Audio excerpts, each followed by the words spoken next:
Hi. Hi, thank you. And welcome everyone to the UFC 208 conference call. Today we'll have the two women competing for the inaugural Women's Featherweight Championship. Joining us is former UFC Women's Bantamweight champion Holly Holm versus decorated kickboxer Germaine de Randamie.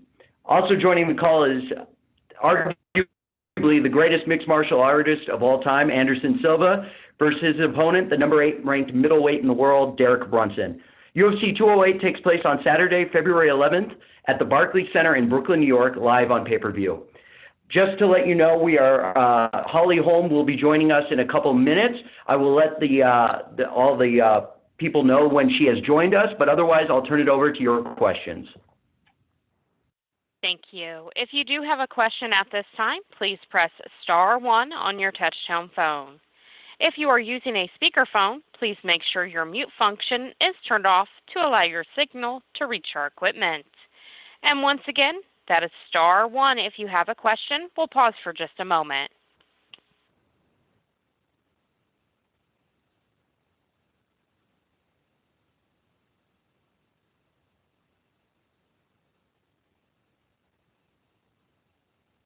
And we'll go first to Matthew Wells with MMA Latest News. Hi, thanks everybody. My first question is for Derek Brunson. Derek, you're fighting Anderson Silva, arguably one of the greatest fighters of all time, who's known heavily for his counter-striking ability. And what we saw out of your last fight, you were kind of reckless. How do you plan on attacking Anderson in this fight? Yeah, I would call it reckless. I would say greedy. I would say I just pretty much fell in love with trying to knock people out really quick instead of letting the fight develop. Anderson is a great counter striker, but I'm pretty fast, and you look at my previous fights where I wouldn't say I was as reckless, but I went in to finish and I definitely knocked guys out. Uriah Hall is on the level of Anderson Silva's striking. I'm not saying better or less than, but another striker, and I was able to knock him out by moving forward. Okay, you think a win over Anderson will get you right back in the mix towards the top of that division for, on the short list again for that title picture? Yeah, I think so.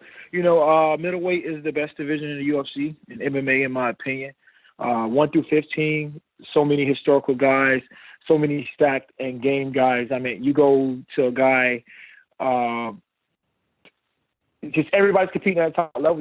Everybody's ready to fight. And it's a coin flip in a lot of the fights whenever they're made. Very cool, thank you. And for Anderson, obviously your legacy in the sport's already been defined. What does this fight against Derek mean to you? Seu legado já foi definido no esporte, mas o que essa luta significa? I think this fight is a great challenge for my time. I think everything in my life now is for challenge for by yourself.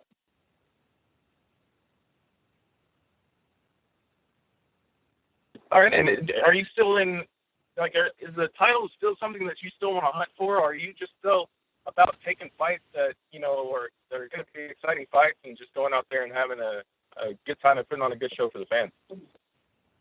E o título ainda é uma coisa que você pensa, ou você está só realmente pensando em lutar e fazer grandes lutas e continuar assim? Oh, of course. Yeah, I stay in this division, and I'm working hard for a long time in my life, and fight inspired my life, and UFC is changed everything in my life. I need to give back to UFC everything, because UFC giving the opportunity for change everything in the world, for inspiration, the new generation, my opponents, and yeah, of course, I think this is the great for my story inside UFC, and yeah, of course, this is my goal. All right, thank you very much. And lastly, for Germaine, obviously a huge opportunity here for you to be the first women's featherweight champion going down in Brooklyn.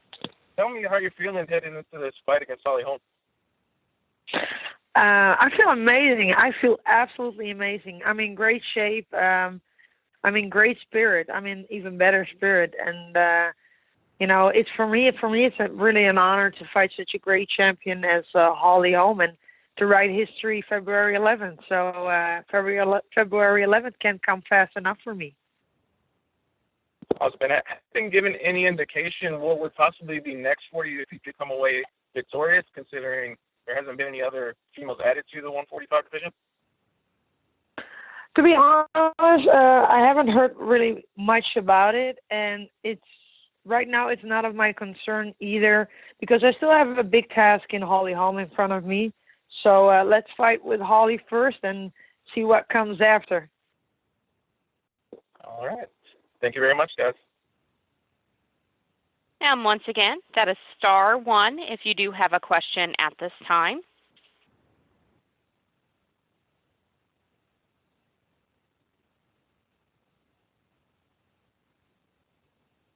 We'll go next to Rick Wright with the Albuquerque Journal. Hi, question for Derek. Derek, I know you do a lot of your training at home in North Carolina.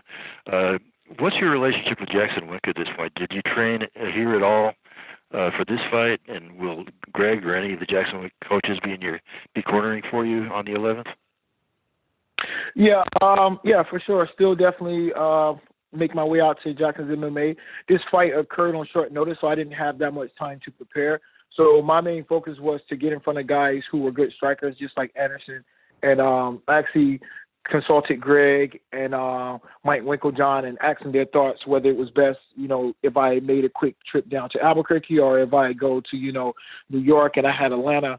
I had some guys that kickbox and, in Glory who can emulate Anderson Silva, and we kind of decided that might be the better option to go ahead and, being that we have short amount of time, is to get some guys who can move and mimic Anderson.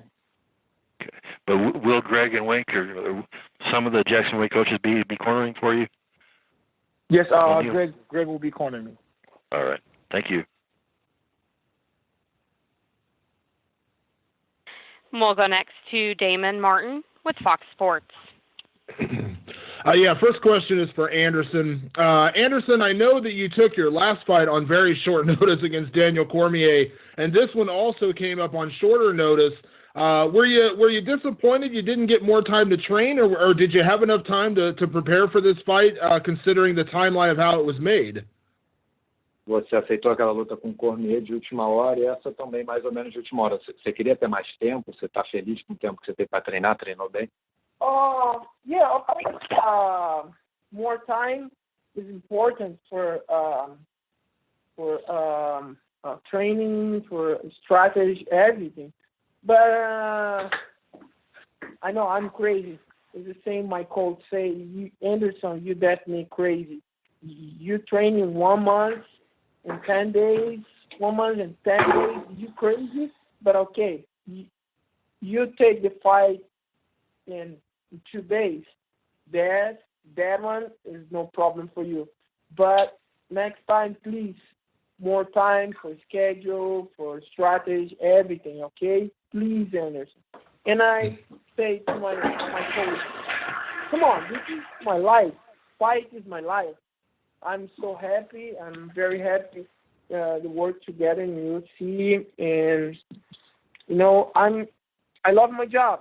I go to fight because this is me. And I know, Anderson, you've never been afraid to fight anybody. I mean, you fought the light heavyweight champion on 2 days' notice at UFC 200. But I know you've made a lot of comments recently about wanting to fight Conor McGregor. How serious are you about that fight? And why is that a fight that seems like something that you really want these days? É claro que luta com qualquer já vimos isso, mas por que você está falando do Conor McGregor? Por que é uma luta que te interessa? So, first of all, I respect a lot Conor McGregor because this man changed everything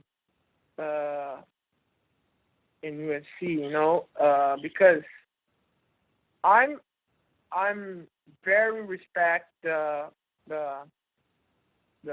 style, the Conor McGregor style. I think it's a great challenge for my martial arts techniques, and I don't talk for disrespect Conor. I just for challenge for myself and for the best stand-up fighting. I respect Conor, and I think this is the great show. It's a great fight for rest my life and rest the story we see. Yeah. You hold so many records in UFC history for all the great things you've done, but you are coming off a couple of losses. How important is it to get a really impressive win over Derek Brunson at UFC 208 for you? Você tem todos os recordes do UFC, mas está vindo de várias derrotas, né? Qual a importância de uma vitória agora? Yeah, I think is the victory in your life, in my life, in your life, in everybody's life is important. But I think the more important now in my life is stay happy, is working happy, stay happy, because fight is for a long time in my life. I'm working hard for fighting with UFC, for come to stay in the top in UFC. Now I changed a little bit my focus. I have more time for my family. I have more time for my different jobs outside the UFC. But I think for me now is no too much important how much fights I lost, how much fights I win. I just put in my heart, do my best, and go to fight happy. And when I stay happy, I think everything changed and back to Anderson, Spider, Silva, Yeah. And last question for you, Anderson. I remember when you signed that 10-fight contract with the UFC, you said you absolutely intended on fighting out all 10 fights. Do you still have that same mindset? I mean, as you go into this one, that you still have a lot of time left in front of you for fighting, or have you put a timeline on how many more fights you want to have? Quando você assinou aquele contrato de 10 lutas, você disse que queria fazer todas as 10 lutas. Você ainda sente isso? Você ainda acha que você vai fazer isso? Quantas lutas você acha? Yeah, of course. I'm so happy because in my heart I have energy. I have a lot of energy for, in my mind, in my heart, and I talk to my family. My family give me support for finish my contract in UFC, and I don't know. I think I have energy for fight for more years. I think maybe 6, 7 years. I don't know, but I have energy. This is more important. I have energy. I have a passion, and I love my job. Thank you, Anderson. One question for Germaine. Germaine, obviously this fight with you and Holly Holm came together after, we knew there were rumors that you were going to fight Chris Cyborg. Holly was going to fight Chris Cyborg. Now we've got Chris Cyborg dealing with her USADA USADA situation. I'm just kind of curious, the specter of, Chris Cyborg being considered the number 1 featherweight, does that hang anything over this fight? I mean, do you welcome the chance to eventually fight her? Or, I mean, does it change anything for you that, there's going to be so many questions about her, because I think most people do consider her the number 1 featherweight in the world? Mm-hmm. I respect everybody's opinion, and absolutely. Chris got the offer to fight Holly. Chris got the offer to fight me, and she wasn't able to, and I don't know the exact reasons she wasn't able to. Then Holly and I got the offer to fight each other, and we both said yes. I mean, if you're a champion, you fight against everybody, and, Holly and I are going to fight, and one of us will decide who's the next number one. And if we have to, if one of us has to defend the title against Chris Cyborg, it will be Chris Cyborg who we defend the title against. I mean, we're going to fight, and no matter what people think, one of us will be the 145 champion. And, if you look at Holly's credentials and if you look at my credentials, I think we both accomplished a lot for the sport. So I think we absolutely belong in the top. Awesome. Thank you, Germaine. You're welcome. And Holly Holm has joined us. Hello. And once again, that is *1 if you do have a question at this time. We'll go next to Lance Pugmire with the Los Angeles Times. Hey guys, how's everyone doing? Holly, I wanted to ask you, what was your involvement, if anything, in forming this featherweight division? I mean, did they come to you and say, hey, we're thinking about doing this? Will you fight at 145? Okay. No, the call I got was they had already talked to my manager and my trainer, and they just said, the call I got was from my manager or my trainer, and he just said, hey, Germaine de Randamie, 145, what do you think? I know you're probably already going to say yes, but I got to see what you say just so I can tell him. And I said, let's do it. So that was it. There was no talk of like, hey, we want to plan this. You want to do it. They called me and said the name, the date, and the weight, and that was it. Did you have a conversation at all about Cyborg before that? Cyborg, I did. I had gone out and had a meeting with Dana White, and he had, this is before the 145-pound division was a talk, and he just said, hey, we don't really have anything else other than what we're kind of offering right now is a fight with Chris Cyborg at the catchweight 140. What do you think? And I said, I'm open to that. See what she says. Obviously we'll negotiate whatever. And she said she wasn't ready and didn't want to go that weight. And so then after that, I was supposed to fight. They had pitched to fight Kat Zingano just this last weekend in Denver. And so I actually thought that was going to go through, and it didn't. And then I got the call for this fight with Germaine, and here we are. How are you feeling about it? Like another reporter was saying, like there's no one really else listed in the division. You've got the Cyborg being in limbo with the waiting on the drug suspension or whatever's going to happen there, and Ronda, maybe headed to retirement. How are you feeling about the quality of the division at this point? Here's the thing. Each division has to start somewhere. And when they first started the 135-pound division, it was a title fight with Ronda coming, over. It's built from there.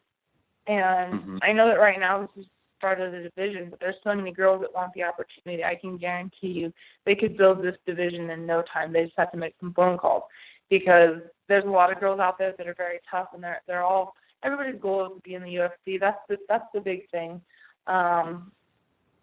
So I don't know. I feel like, yes, it's just the start of it, but you've got to start somewhere. I think that they're just going to start here, but I know they're going to be signing girls.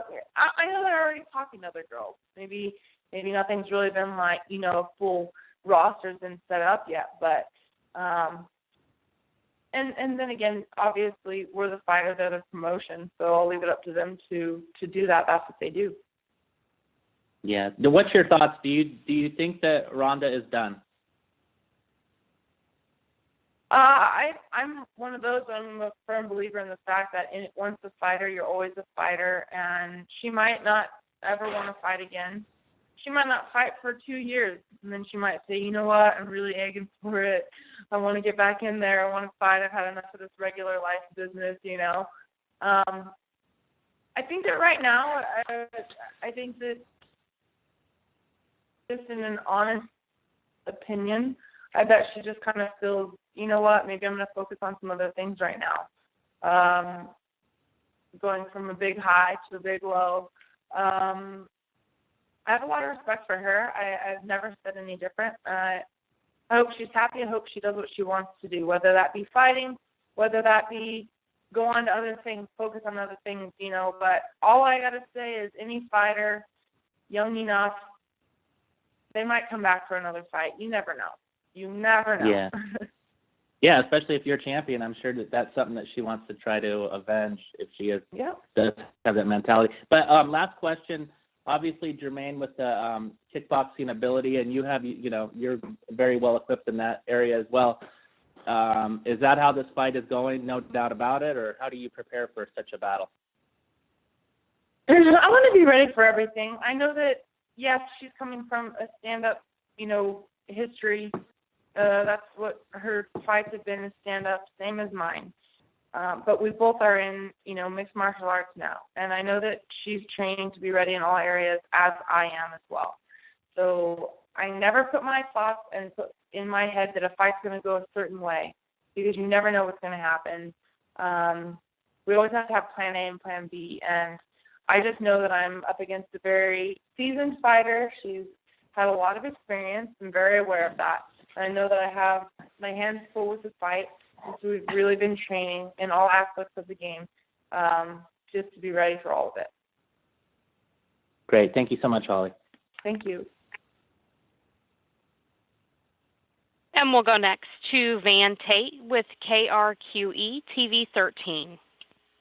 Yeah, this question is for Holly. Holly, talk about preparation and how prepared you feel to go out and have success this time around.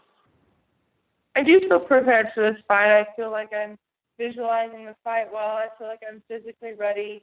I feel like I'm mentally ready.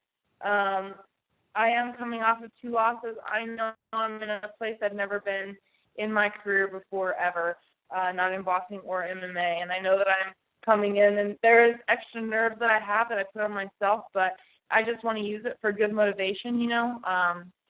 I don't want another loss on my belt, and so it's really been driving me to train very hard. I do feel like I train hard all the time, but I do feel very focused, and I do feel ready for this fight. Do you feel excited to fight in New York? I'm excited to fight. New York is definitely, you know, it's kind of one of those, like, the mecca of, like, fights. I know it's mostly always in boxing, but you always watch these huge fights at Madison Square Garden, you know, and through my boxing career I got to see that. So now to be in MMA and be able to go to Brooklyn and be able to fight, I think is really cool. I think it's an awesome experience. Every fight is a journey. This is definitely a different journey and a very unique one at that, and I am very excited for it. You know, you had quite the journey during your boxing career when you had to come back from fighting Anne-Sophie Matisse. You came back from that. And speaking about Ronda, I saw an article earlier today where they said that you broke her. And when you hear that, what do you think? Do you think that it was that devastating for her, or because the more time passes by, it's like that wound gets bigger? Here's what I think about that. A lot of people have asked me about that fight ever since she's had the fight with Nunez. And coming off of a knockout, Ronda or anybody else, I'm not saying it's just her. This is just fighters. You come back from a knockout, it is very, very hard. Mentally and emotionally, you second-guess yourself. I remember when I got knocked out, every time I would spar for the first few weeks, it was like every time I would get hit, I'd be like, am I okay? Yeah, I think I'm okay. Am I okay? Yeah, I think I'm okay. And you really second-guess yourself a lot. And no matter what happens in training, it's still different in a fight. It's still real in a fight. There's stuff I will do in training all the time that I have never done in a fight before. Once you do it in a fight, then you're more confident to throw it in a fight. But I'm telling you that the real moment and the real test is in the fight. And coming back from a knockout, there's those moments where you get those first punches landed on you, and it's a make or break moment. And I knew that going into that fight, everybody asked me if I thought Ronda was going to win or not, and I said, you know what, I don't know who's going to win. However, I'll be able to tell you who's going to win in the first few punches of that fight. Because when I watch this fight, those first few punches Ronda gets hit with, she's either going to say, oh, hell no, not again, or she's going to think, oh, hell no, is this happening again? There's two mindsets you can go to. And when she did get those first punches landed, I think it was just one of those moments where it was like, you know, that's a moment. That's a moment. And it's really hard to tell your mind differently. Your mind is very powerful, and I think that wouldn't have happened if I didn't already knock her out before, because her mind wouldn't have been there. If her and Nunez fought before Ronda and I fought, I do feel like that fight would have gone longer than it did. I really do, and I don't think anybody would argue with me on that. But with that being said, who knows if Ronda's really done or not. Maybe she'll come back in the future. Maybe she just needs a little time to really take time off. I know she had a year off, but it was a year off and back into a title fight, you know. I don't know how much she changed in there with training. I don't know. I think any fighter, they can only know for themselves what they really feel. But I guess I don't really feel like I broke her, but I do know that coming off of the knockout, when I knocked her out, yes, that helped the fight with Nunez go faster, if that makes any sense. I don't mean that in any rude way, but. No, I understand. And what about, you know, like you made an interesting point about coming back from a knockout. So you were able to do that. Mind you, it was a different sport, but it was a combat sport. But you were able to do that. How much has that helped you grow in the sport that you're in now, as far as being an MMA fighter, when you have to dig down deep and really pull out, you know? You know, I think a lot of what helped me get through a lot of that was just, you know what, everybody around me was so negative, like, oh my gosh, do you really think you can come back from that? Why don't you just retire? Why don't you just, you know, it was like this constant negativity. And I remember I told my dad, I said, I'm so sick of people coming up and asking me if I'm going to retire and, you know, if I'm going to fight, what am I going to do different? And he goes, Holly, that when people ask you or say, you know, oh, don't you want to retire? He goes, because that's what they would do. Because they don't fight. That's what they would do. They wouldn't have the nerve to give themselves a chance to go again. That's why you're the one that's going to do it and not someone else. And that really helped me. Like, you know what? Yeah, somebody else is going to sit here and say I'm done. But guess what? That person that's saying that doesn't even fight. They don't even get in there. They don't even have the balls to do it. You know, it's up to me. And so it was one of those things that I just dug deep. And I thought, you know what, it doesn't matter what anybody else says. This is not their job. And I just thought, you know what, it's going to bother me till the day I die if I don't give myself a chance to come back. I could get knocked out again, but if I win, how often is that? And so that was kind of my mindset. I thought, I don't really care what anybody else says. It's up to me. And I'm doing this. This is my job, and I'm doing it because there's a lot of people out there that can't do it. And that was kind of the mentality I had to take to come back from the loss. I kind of had to have that mode of it was me against the world, and there's a reason why it's up to me to do it. You know, I think it's definitely a hard mental battle for sure. All right. Hey, thanks so much, Holly. Thank you. We'll go next to Spencer Kite with UFC.com. My first question is for Holly. You mentioned in there sort of coming back and taking time, and fighters need to really assess and aren't sure of things. These last two fights obviously didn't go your way. What have these last 6 months been like for you in preparing you and getting you ready for this opportunity to come back, as you said earlier, in territory that you've never been in before, having lost two straight? Mm-hmm. You know, I think one thing that kind of helps me to not feel completely just defeated, I know I'm coming off of two losses, but two things. When you're trying to make it to the top, you have to start from the bottom in the beginning of your career. So who's to say I can't come back right now? It takes a lot of hard work. It's step by step. So, yes, I know that. And I just went back to the building block. We're going to climb up this mountain that I just slid down, you know. And then on the other case too, I know I have 2 losses, but I also know that I didn't get like schooled in my last 2 fights. You know, with Miesha Tate, I was winning until I got choked out. I got choked out, completely unconscious. She won the fight. But I know that I was being competitive. And my fight with Shevchenko, she's up for the title bout right now. And I know that it was still a closer fight. In my heart, I know that she won that fight. She was the better fighter that night. I do feel that, you know, I believe that anybody can be beat, and I still have that in me. I have confidence in me. So, yes, I'm coming off of 2 losses, but I still have confidence in my ability. I just need to perform it. Were you hopeful to get back sooner than this, or did you need to take sort of 6 months to have a little bit of downtime, process some of those things, and, as you said, start that building process again? Well, thank you to my broken hand, I couldn't come back any sooner anyway. So I actually I was in the gym still working on kicks and things when I couldn't use my hand, drilling some things with my coaches, with jiu-jitsu, just because I didn't really, it was just drilling, not like live rolling, because I couldn't really use my hand for a while. You know, so yeah, that kind of like forced me to have time off. I wish it was on my own accord and I was actually out vacationing and decided to have time off. That would have been my way to go, but I think it did force me to have to just take a step back and process a few things and just kind of dig deep and change how I thought about certain things and deal with certain things I had going on. So here we are. You know, I definitely felt very in shape and good and ready for both of my last 2 fights. I have no excuse at all. I lost because I didn't perform, and that's that. And really, I really wanted to dive into this training camp, and I thought there is no room for losing focus. There is no room for not performing. Let's get into this. And all this hard work, gosh, I just want to make it worth it.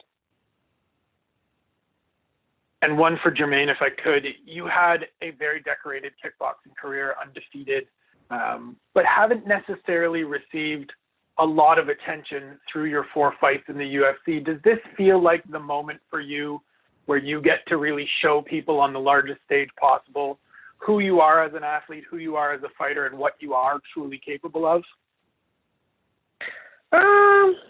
Yeah, in a sort of way it does. I mean, I'm fighting a top competitor in Holly Holm. I mean, she's a decorated fighter, and there's no doubt in my mind that I have to be on top of my top game. You know, I have to perform. February 11th, I have to perform. I cannot make a mistake. And, you know, it's okay. I understand that a lot of people do not know a lot about my kickboxing career.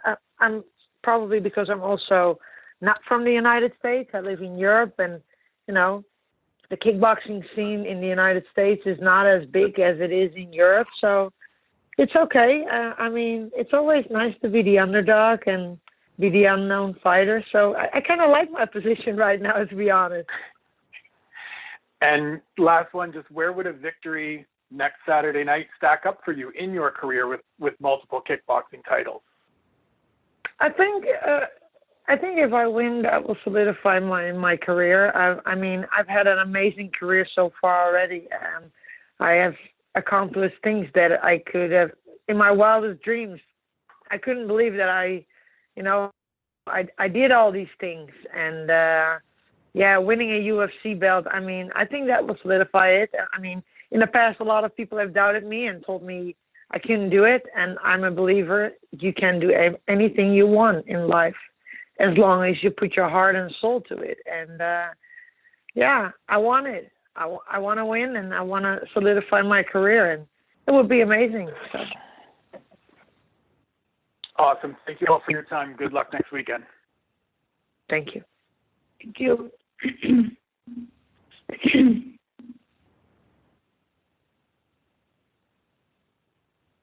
And I just wanted to let everybody know, Germaine is going to leave us at this point. We promised her we would keep her under about a half an hour due to it almost being midnight in Amsterdam. So thank you, Germaine. Appreciate Thank you, guys. And we'll see you next week in Brooklyn. But I'll go ahead and turn it back to questions for the remaining 3 athletes on the line.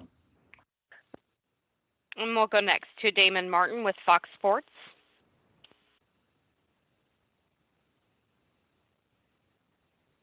Please go ahead. Your line is open. Hey, Holly, just a couple questions for you. I know it's cliche to say that the next fight is always the most important fight of your career, but this is kind of a weird situation because you've never faced 2 defeats in a row, yet you are fighting for a title. So, I mean, where would you rank this in terms of, like, importance in your career to go out there and get a win in this fight?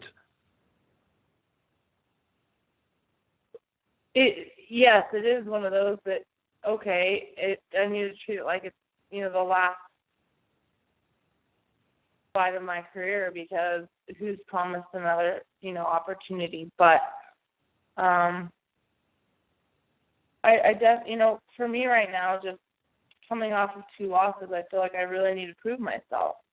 I always feel like I need to prove myself in every fight, but I'm in a place that I haven't been before, and I just I really want to make the most of this opportunity. It's a very important opportunity, and I don't want it to pass me by and not do what I know I'm capable of.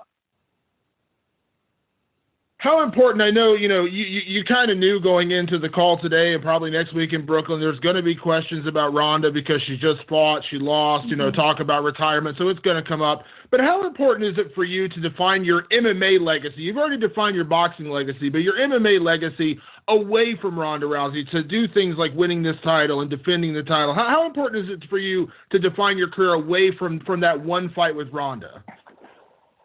Right. I don't want to only have one big, I don't want my whole career to be defined around getting the belt from Ronda. I want my career to be defined by me being the best fighter I can be and accomplishing the biggest things I can in whatever competition comes in front of me. So I want this for me, for my career. I don't want to be, I don't want it to just be around the one, the one fight. I don't want people to only remember that. I want them to remember, everything after. I want to be able to do a lot in his career still. Yeah. And, of course, you were the bantamweight champion. I know your coach, Mike Winklejohn, had mentioned this, and just to kind of get it on the record, you're not done at bantamweight. Even if you win the title, is that a good assumption that you will eventually return to bantamweight one day? I think the best I can explain that is I just see if, in the perfect world, what do I really want? Well, I want to be able to have both titles. Why not? I don't want, aim high. My dad says, aim high, and that's what I want to do. I want to aim high. I want to go for the most, the best. Right now, I definitely can only focus on this fight, but I have big dreams, and in my big dreams, that would be having both belts at the same time. And last question for you, Holly. It's impossible to not to think about what lies ahead. You have a very tough fight with Germaine coming up next weekend. But, this fight originally started out, it was you and Chris Cyborg, or it was going to be Germaine and Chris Cyborg. We got Megan Anderson, who is over in Invicta as a featherweight champion, 2 very legit featherweights. We know both you and Germaine are coming up from 135. Is there an excitement if everything goes well in this fight to kind of prove yourself against maybe one of those 2 down the road? Because I think, right now they're considered kind of 1 and 2 as far as, featherweights right now as already defined featherweights. Like, do you look forward to those kind of challenges, whether it's Cyborg or Megan Anderson? I just think I want to win this, and whatever happens after is great. That's all I think. I just want to win right now. That's what I want. I want to win, and just, I remember Cowboy saying one time, and it's exactly how it feels, winning a fight is like a high. It's like a drug, and you're always chasing that, and that's what I want. I want that victory right now, and that's really as far as I'm looking into it. Thanks, Holly. Thank you. And we'll go next to Mike Bond with Rolling Stone. Hey, Holly, just a quick one for you. I know you kind of talked about not wanting to look past this fight and all that, but you do mention having big aspirations for the future and everything, and Cyborg comes up a lot in that. But given her situation with USADA and her failed drug test in 2011, would you feel comfortable in fighting her at this point? You know, I feel like I'm just going to wait and see what happens with that. You know, when I first signed with the UFC, I had 2 fights. My one fight being with Raquel Pennington and then Marion Renaud. And both of those fights, everybody kept asking me, well, how long do you think that until you fight Ronda? And it's like, well, I have these fights in front of me first. I got to get through them, you know. And I know that Chris Cyborg is definitely the big name for the 145-pound division, but right now with the situation she has going on, I think I'll just let that pan out. Who knows what's really going on? And I don't ever want to put my eggs in one basket. I don't ever want her to be defined over one fighter. I still have so much to do. I've got Germaine de Randamie right in front of me, who's had so many Muay Thai fights behind her, very seasoned fighter. And if I don't get through her, then there probably won't even be talk of a, you know, Chris Cyborg fight. I mean, there has to have a lot happen in order for that fight to happen. She's got to deal with whatever's going on with USADA. Who knows what's really happening with that? Obviously something. You know, and in order to even think about another potential fight, I've got to get through this fight. So it's like, even think about a fight with Chris Cyborg right now. It's kind of like if this, then that, and then if this, then that. So to me, that's kind of like too far-fetched, like too far out there. My goal right now is with my vision and sight, and that's just this fight. Perfect. And just one for Derek Brunson. Derek, given Anderson Silva's kind of winless skid over the past few years, does beating him at this stage of his career mean the same to you as it would have, you know, maybe a few years ago when he was at his height? Well, see, I think that's what other people don't really look into. Like, Anderson lost to Michael Bisping, a close fight. He actually knocked him out with a knee, and it was kind of a little controversial with that. He broke his leg in one fight. He dropped his hands, you know, which he typically do. But even in that fight, like, I always watch Anderson Silva, and I always liked his fighting style. But even when he fought Chris Weidman the first time, I was like, really? Like, when is this fight going to get started? Like, you know, he kind of kept his hands down, toying with him. Just, I guess he wasn't really intimidated by Chris Weidman's speed, and then Chris Weidman caught him with, you know, a crazy combination. So, you know, me looking at the situation, I throw all those losses out, you know.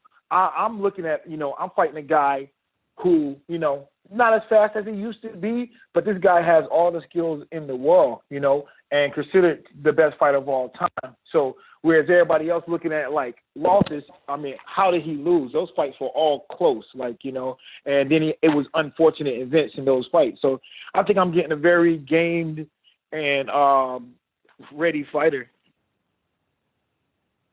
And I guess just a follow-up for Anderson on that, those comments, do you think maybe people look at your record, see the losses, the no contest, and maybe don't give you the credit and how those fights actually unfolded and the level of competition you're facing? Você acha que às vezes as pessoas olham para o resultado das últimas lutas sem olhar para a luta em si, olhar quem você estava lutando? Só vê o...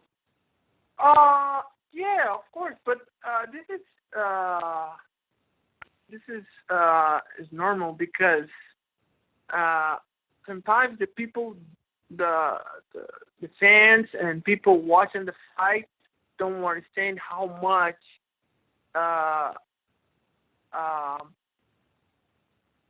you have talent, you have technique for putting in the fight, you know. And the problem is the fans. Sometimes the fans look the fight, watching the fight, but don't see how much technique have, how much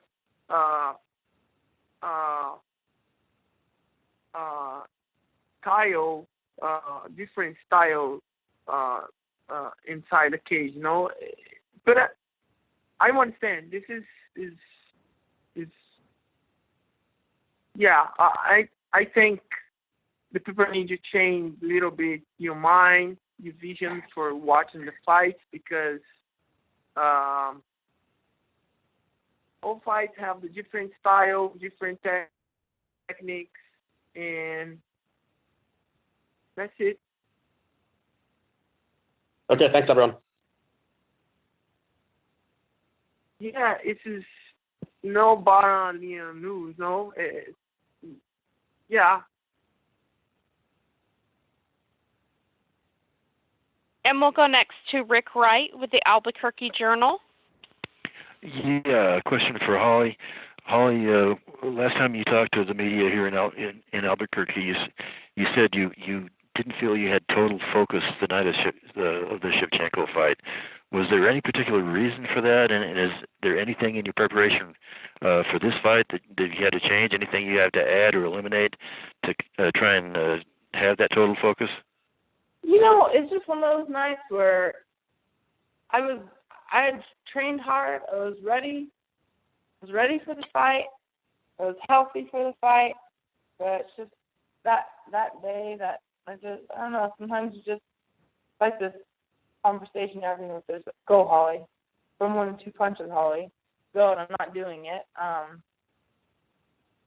But, you know, it's I'm definitely not making excuses for the fight. Shevchenko's a very tough opponent, and she definitely did her job. So it was a combination of both for sure. But I've had fights like that before. They haven't turned out in losses. I was able to make it through the fight, but I knew that I didn't fight very well, and I could have done a lot better. And good thing I have, the team that's always honest with me. I've even had some, I've had some wins before, and my coach will still say, Holly, there's some stuff we need to work on. I'm like, I know, you're right. Like, good thing I got away with the win, but I wasn't doing everything I needed to do. And that really just comes down to the day of the fight. I think that all of us have days like that in life where we wake up and maybe we just don't feel with it. We're extra forgetful that day, or, we just feel a little bit sluggish that day. Or, there's just days I think we just kind of feel not 100%. And like I said, I was physically ready. I was, I have no excuses of why I didn't perform. It was my own kind of just hit a wall. But is there, like as you say, it's you never know what's going to happen. That's right. But is there anything you can mentally you feel like you can do to make sure that doesn't happen on the 11th? I think when the fight comes, I better think, yeah, that second loss was depressing, Holly. Snap out of it. Hopefully that'll be all I need. Okay. All right. Thanks, Holly. Thanks. And that concludes our question and answer session.